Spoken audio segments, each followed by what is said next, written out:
Assalamu alaikum warahmatullahi wabarakatuhu.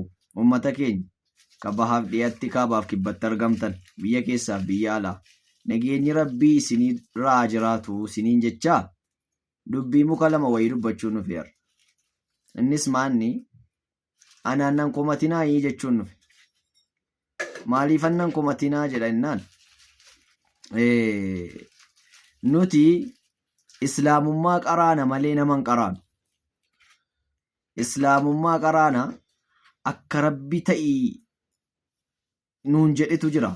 Akka rasuulli sallallahu alaihi wasallam ta'aa nuun jedhantu jira malee akka sana ta'uudhaaf yaalla malee amma danda'ameeni akka abbaan cabsaatii fi haati cabsaa ta'ii nuun jedhan sana ta'uu hin dandeenye.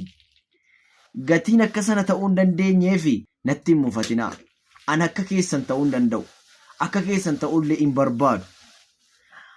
Akka abaluun sirbaanii qolee nama jal'isaa jedha Oromoon gaafa mammaaku. Kanaafiyyuu an akka abbaa cabsaatiif haadha cabsaa ta'uu hin danda'uuti. Akka rabbi ta'inaan jedhetu jira. Akka rasuulli sallallahu alaihi wasallam ta'inaan jedhantu jira.